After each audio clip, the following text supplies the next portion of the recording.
नमस्कार दर्शकों, आप देख रहे हैं सिटी वैम न्यूज और मैं हूं आपके साथ प्रीति चंद्रा। बुलेटिन की शुरुआत करते हैं आज की बड़ी खबर के साथ। लॉर्ड कृष्णा पब्लिक स्कूल ने की 6 महीने की आधी फीस माफ। फीस माफी की घोषणा करने वाला ननौता का पहला सीबीएसई स्कूल बना। कोरोना वायरस महामारी के बीच हिंदी मीडियम स्कूलों के बाद अब ननौता के Lord Krishna public school CBSE ने स्कूली बच्चों की अप्रैल से सितंबर 2021 तक की आधी फीस माफ किए जाने की घोषणा कर एक सराहनीय पहल की है। स्कूल की फीस माफी पर अभिभावकों सहित क्षेत्र के गणमान्य लोगों ने इस निर्णय का स्वागत किया। तो वहीं क्षेत्र में सीबीएसई स्कूल में बच्चों की फीस माफी करने वाला ये पहला स्कूल मिसाल बन गया है। ननौता ब्लॉक में मनाया गया गरीब कल्याण दिवस। शनिवार को आज ननौता ब्लॉक परिसर में कल्याण दिवस किसान दिवस का आयोजन किया गया, जिसमें जिले से आए कृषि अधिकारियों द्वारा किसानों को कृषि संबंधी जानकारी दी गई और कृषकों को उपकरण व किसानों को सम्मान पत्र भी वितरित किए गए। इस दौरान समाज सेवी प्रमोद राणा, कुआं खेड़ा, जगबीर सिंह फौजी, संजू राणा मोरा, भाजपा नेता रणधीर सिंह उपस्थित रहे। चोरी की 10 मोटरसाइकिल सहित चोरी करने वाले अंतर्राज्यीय गिरोह को पुलिस ने किया गिरफ्तार। सहारनपुर पुलिस के हाथ लगी बड़ी सफलता। वरिष्ठ पुलिस अधीक्षक डॉक्टर चिनप्पा द्वारा जनपद में वाहन चोरों के विरुद्ध चलाए जा रहे धरपकड़ अभियान के अंतर्गत थाना सदर बाजार पुलिस ने मुखबिर की सूचना के आधार पर छोटे लाइन माल गोदाम रोड के पास से 3 शातिर वाहन चोरों अमरदीप पुत्र स्वर्गीय पहल सिंह, अंकित पुत्र स्वर्गीय हुकुम सिंह, कुश पुत्र सोमपाल सिंह को चोरी की 10 मोटरसाइकिल, नाजायज चाकू सहित गिरफ्तार कर जेल भेज दिए। बता दें कि पकड़े गए अभियुक्तों का लंबा चौड़ा आपराधिक इतिहास बताया जा रहा है। वाल्मीकि मंदिर में बस्ती में गंदा पानी भरने को लेकर भाजपाइयों ने नगर पंचायत के विरुद्ध किया प्रदर्शन। तीतरो स्थित बंदरवाला तालाब, जिसका क्षेत्रफल 50-50 बीघे के करीब था, लेकिन लोगों ने कब्जा कर मकान खड़े कर दिए, जिससे तालाब सिमट कर सिर्फ 8 से 10 बीघे का ही रह गया है। इस तालाब में आधे से अधिक कस्बे का गंदा पानी गिरता है और पानी की निकासी का न होने की वजह से गंदा पानी गलियों, वाल्मीकि बस्ती, मंदिर परिसर में कई फुट भर जाता है। बीजेपी कार्यकर्ता व पूर्व प्रदेश कार्यकारिणी सदस्य चौधरी कुलबीर सिंह के नेतृत्व में बंदरवाला तालाब पर पहुंचे और नगर पंचायत चेयरमैन अधिशासी अधिकारी के विरुद्ध नारेबाजी कर प्रदर्शन में हंगामा किया। बता दें कि बस्ती के लोग नगर पंचायत में कई बार इसकी शिकायत कर चुके हैं, लेकिन आज तक भी पानी की निकासी का कोई समाधान नहीं हो सका। यदि शीघ्र समाधान नहीं हुआ तो नगर पंचायत कार्यालय पर लोग घेराव करने के लिए बाध्य होंगे। नेहरू युवा केंद्र द्वारा आजादी के अमृत महोत्सव के अवसर पर हुआ दौड़ का आयोजन। नेहरू युवा केंद्र के द्वारा आजादी का अमृत महोत्सव के अवसर पर फिट इंडिया फ्रीडम रोड जिला विद्यालय निरीक्षक कुल जोगियान से 400 युवाओं ने दौड़ में हिस्सा लिया। घंटाघर स्थित शहीद भगत सिंह की मूर्ति पर पुष्पांजलि अर्पित की गई और रैली भी निकाली गई। इस दौरान मुख्य अतिथि के रूप में पहुंचे विधायक रज सिंह ने कहा कि देश की आजादी हमें बड़े बलिदानों से मिली है। शहीदों के जीवन और उनके द्वारा किए गए बलिदानों को जानने के लिए युवा पीढ़ी को जरूरत है। देश में कई परिवर्तन युवा क्रांति से हुए हैं। युवाओं को प्रदेश और देश के विकास के लिए आगे आकर कार्य करने की जरूरत है, जिसके लिए सरकार युवाओं को आगे बढ़ाने के लिए हर स्तर पर कार्य कर रही है। समाधान दिवस पर जिलाधिकारी व एसएसपी ने सुनी लोगों की जन समस्या।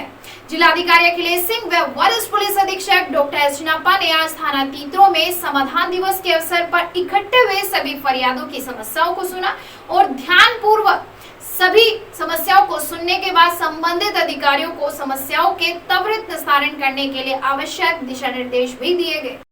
विकास खंड गंगो में गंगो विधायक किरत सिंह की अध्यक्षता में गरीब कल्याण मेले का आयोजन किया गया, जिसमें विभिन्न सरकारी विभागों द्वारा अपने स्टॉल लगाए गए। अग्रणी बैंक प्रबंधक संतोष कुमार के निर्देशन में मजदूरों व स्वयं सहायता समूह को रोजगार स्थापना हेतु कुल 73,43,000 के स्वीकृति पत्र भी वितरित किए गए। विधायक किरत सिंह द्वारा उपस्थित जन समुदाय को बताया गया कि सरकार की योजनाओं का लाभ ले और ग्रामीण स्वरोजगार प्रशिक्षण संस्थान के माध्यम से कौशल विकास से जुड़े और खुद का रोजगार स्थापित करें। रामपुर मनिहारन चेयरपर्सन प्रतिनिधि पर आउटसोर्सिंग कर्मचारी से 1 लाख रुपए लेकर काम पर रखने व कुछ महीनों के बाद हटाने से गुस्साए बजरंग दल कार्यकर्ताओं ने नगर पंचायत कार्यालय पर जमकर हंगामा काटा। शनिवार को आज विश्व हिंदू परिषद बजरंग दल के नगर अध्यक्ष शिव कुमार सक्सेना के नेतृत्व में कार्यकर्ता नगर पंचायत कार्यालय पहुंचे और चेयरपर्सन प्रतिनिधि पर मोहल्ला इकराम निवासी जय कुमार से 1 लाख रुपए लेकर नगर पंचायत में टंकी ऑपरेटर के पद पर काम पर रखने और बाद में हटाए जाने का आरोप लगाया। बजरंग दल के कार्यकर्ताओं ने पीड़ित से लिए गए 1 लाख रुपए दिलाए जाने व उसको नौकरी पर रखे जाने की बात कही। उन्होंने चेतावनी देते कहा कि यदि नगर पंचायत द्वारा 10 दिन के भीतर आउटसोर्सिंग कर्मचारी की समस्या का समाधान नहीं किया गया तो बजरंग दल एसडीएम कार्यालय पर महापंचायत को बाध्य होगा। विकासखंड पुआरका परिसर में गरीब कल्याण दिवस के उपलक्ष्य में गरीब कल्याण मेले का आयोजन किया गया। मेले का उद्घाटन ब्लॉक प्रमुख मेहरबान मुखिया रामनतन मिश्र खंड विकास अधिकारी द्वारा संयुक्त रूप से फीता काटकर किया गया। इस दौरान सभी अतिथियों द्वारा विकासखंड परिसर में विभिन्न विभागों व स्वयं सहायता समूह द्वारा लगाए गए स्टॉलों का अवलोकन किया गया। मनरेगा मैथ के 8 महिलाओं को चयन पत्र वितरित किए गए। मुख्यमंत्री आवास प्रतिनिधि योजना के लाभार्थियों की आवास की चाबी वितरित की गई। इस अवसर पर मुख्य अतिथि के रूप में पहुंचे मुकेश चौधरी द्वारा भारत सरकार व उत्तर प्रदेश सरकार द्वारा चलाई जा रही विभिन्न कल्याणकारी योजनाओं के बारे में जानकारी दी गई। पिछड़ा वर्ग मोर्चा के भाजपा कार्यकर्ताओं ने बूथ संख्या 397 पर मनाई पंडित दीनदयाल उपाध्याय की 105वीं जयंती। नगर पंचायत छुटबलपुर के आर्यनगर एक प्रतिष्ठान बूथ संख्या 397 पर पिछड़ा वर्ग मोर्चा के भाजपा कार्यकर्ताओं ने एकात्म मानववाद पर विशेष जोर देने वाले समाज के अंतिम छोर पर खड़े व्यक्ति को मुख्य धारा से जोड़ने की कोशिश के साथ अनेक आदर्शों पर चल रहे पार्टी पंडित दीनदयाल उपाध्याय का ओबीसी भाजपा कार्यकर्ताओं ने इनके चित्र पर माल्यार्पण कर उन्हें 105वीं जयंती मनाई। उनके विचारों व आदर्शों को आत्मसात करने का संकल्प भी लिया। उन्हें याद करते हुए जिला कार्य समिति सदस्य पिछड़ा वर्ग मोर्चा अमित सैन ने कहा कि पंडित दीनदयाल उपाध्याय मानव जाति को सर्वश्रेष्ठ माना और सभी को लाभ पहुंचाने का प्रयास किया। कथित अवैध धर्मांतरण में गिरफ्तार मौलाना कलीम सिद्दीकी की रिहाई को लेकर ऑल इंडिया मजलिस ए इत्तेहादुल मुस्लिम कमेटी के लोगों ने उठाई आवाज। गिरफ्तार मौलाना कलीम सिद्दीकी की रिहाई को लेकर एआईएम ने जिलाधिकारी के माध्यम से राज्यपाल को संबोधित एक ज्ञापन सौंपा। रिहाई की मांग करते हुए पत्रकारों से क्या कहा सुनिए। मौलाना कलीम सिद्दीकी साहब की जो गिरफ्तारी हुई है उनकी रिहाई के संबंध में हम लोग ज्ञापन देने के लिए आए थे। आगे की क्या मांग है आप? आगे की मांग है उनकी रिहाई की मांग करते हैं। किस विषय में उठाया गया? जो उन लोगों को उनके ऊपर जो आरोप लगाया है अवैध धर्मांतरण के अवैध धर्मांतरण कोई मुद्दा नहीं, जैसे ना ही धर्म के मामले में कोई ज़बरदस्ती की जा सकती है, ना ही कभी की गई है। धर्म अपनी इच्छा से कोई बदलता है तो बदल सकता है, उसमें कोई ऐसी बात तो है नहीं। ज़बरदस्ती ऐसे लोगों को, हमारे उलमाए किराम को टारगेट किया जा रहा है जो कौम के लिए काम करते हैं, खिदमत करते हैं, उन लोगों को टारगेट किया जा रहा है और ये एमआईएम पार्टी और हमारा समाज बिल्कुल बर्दाश्त नहीं करेगा। रिहा नहीं हुए आगे की क्या कार्रवाई करोगे? आगे हमारी जो पार्टी आदेश देगी उस हिसाब से जमहूरी अंदाज में हम काम करेंगे, प्रोटेस्ट करेंगे।